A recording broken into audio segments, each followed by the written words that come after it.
嗨，大家今天过得好吗？欢迎到理科太太。Hi everyone。我们前几天在新闻上看到很多人在讲关于超级细菌的事情，那我们就想要跟大家讲一下超级细菌到底是什么，然后你需不需要恐慌。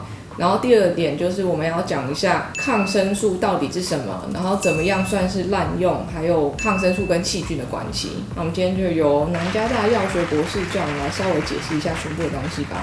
So you don't have to look very hard, but you can always find news articles that talk about some new instance of antibiotic resistance. Sometimes the newspapers call them superbugs. When you read that, you may not understand what they are. It can be very scary, and so I thought it was a good time to talk about it.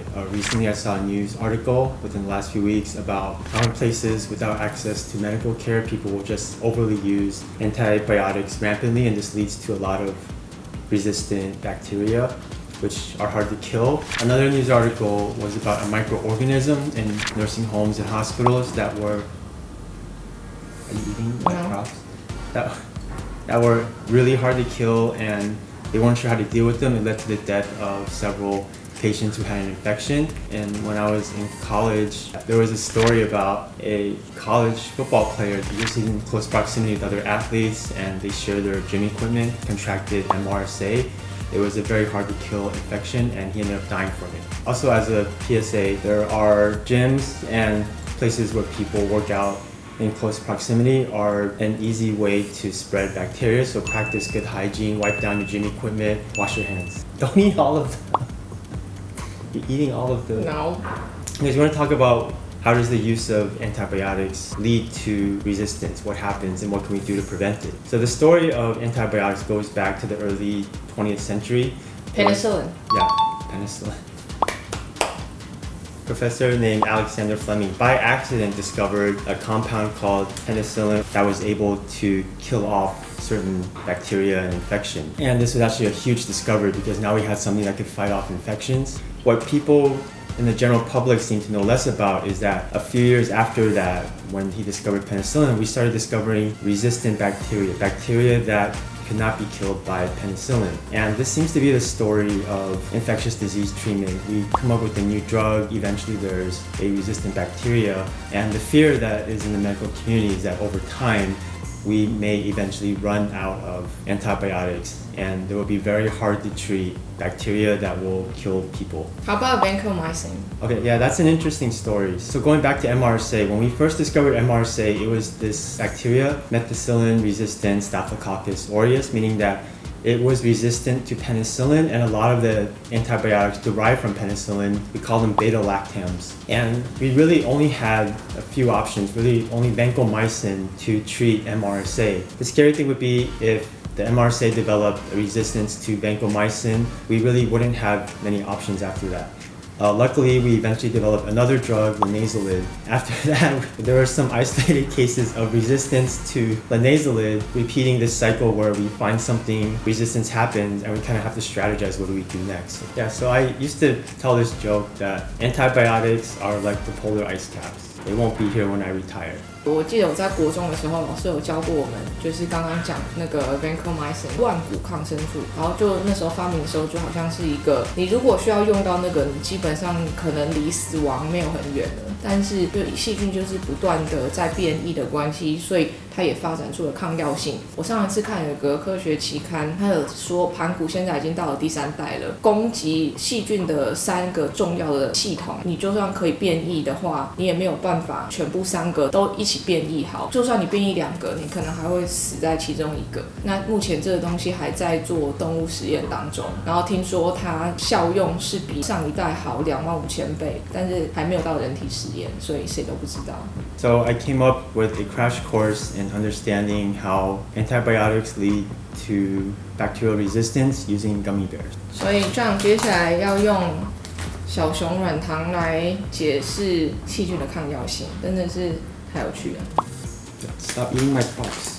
First part we're going to talk about are how bacteria duplicate themselves. For you and I to duplicate ourselves, we need 2 of us, and it takes many years from the time we're born, and the copy that comes out won't be exactly like you. But for bacteria, it's different. Imagine that you have this paper representing your body and a single bacteria getting in. Now this bacteria can duplicate itself in as little as 20 minutes sometimes, like E. coli.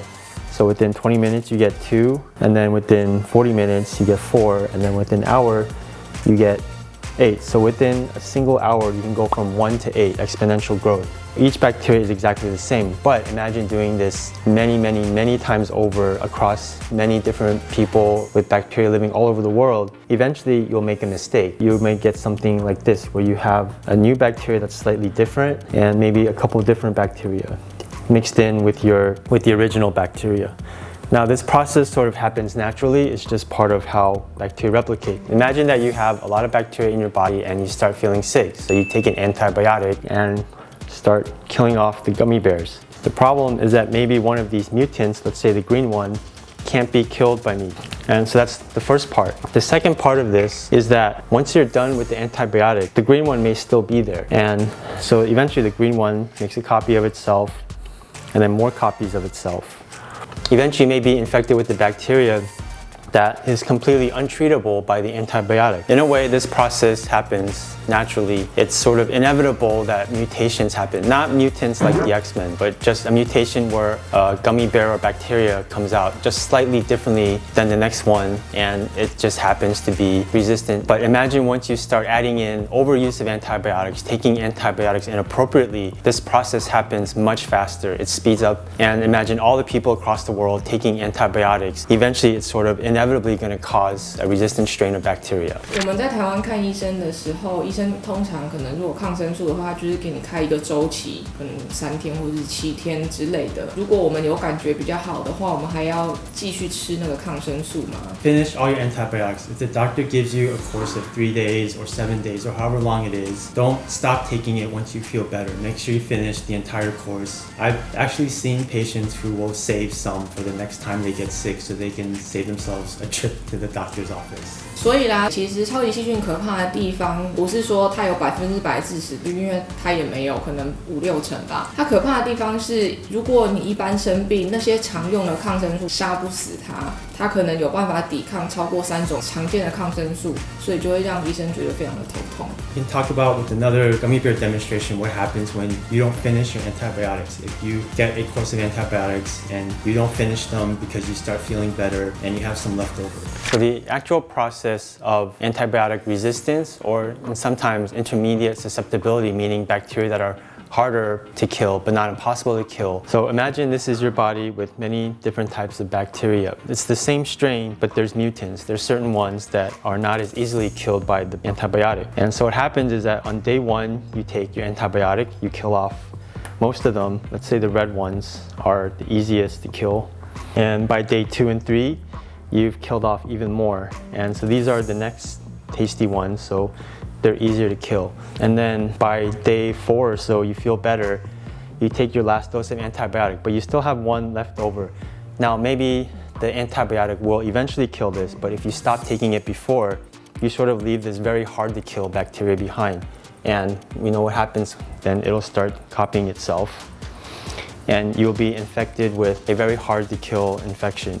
A term that I hear a lot just working in the hospital is people saying strong antibiotic, which implies that there are weak antibiotics. I think that's the wrong way to look at it. So for example, you may have 2 bacteria that are resistant to antibiotics, but they're resistant in different ways. And so bacteria 1 might be resistant to antibiotic 1, but not antibiotic 2. But then the second bacteria could be different. It might be resistant to the other one, but not the first one. And what that means is that it's sort of like a game where you're taking the right drug to the right bug. You have to find the correct antibiotic that matches up with the bacteria that will kill it correctly. 所以简单的说，不要再跟医生要强一点的抗生素了，他就会觉得什么事吗？ One of the dilemmas a doctor faces when a patient comes in, especially if they're really sick, is they want to err on the side of giving more antibiotics, giving enough to make sure their patient gets well. And this is sort of the dilemma they face. If I overprescribe, I'm contributing potentially to the problem of resistant bacteria that can develop that affects the larger society as a whole. Do I help my patient more or do I help society more? That's not always a very black and white choice or very clear cut, but I kind of sympathize with their decision. Difficulty we face from pharmacy is we see these doctors prescribing a lot of antibiotics, maybe sometimes things they should not be or don't have to be,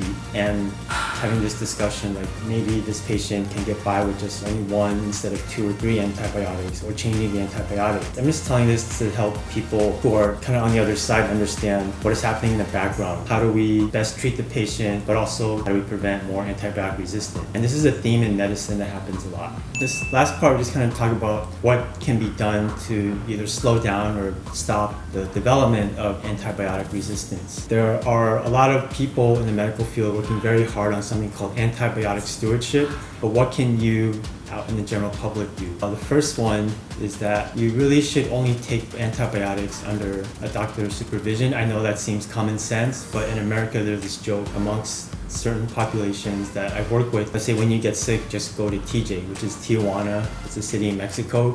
You can buy almost any drug over the counter, and this misuse without correct direction of antibiotics can contribute vastly to the development of antibiotic resistance. Another thing that we don't like in the medical community is when people have a cold or flu, which is caused by a virus, and they come into the office and they say, hey, give me some antibiotics, because the antibiotic won't work. So this just kind of illustrates a larger problem, which is people wanting or pressuring their doctor to give them an antibiotic when they don't need it. And this also contributes to the problem. When I was a pharmacy student, this actually happened to me. I still kind of don't believe it. I had a mom come in and she had 2 kids. One kid was sick a few weeks ago, and she gave that kid some of his antibiotics. And as I was talking to her, I found out that the other kid got sick later, and she just took the remaining antibiotics and gave it to the other kid. So first of all, don't do that.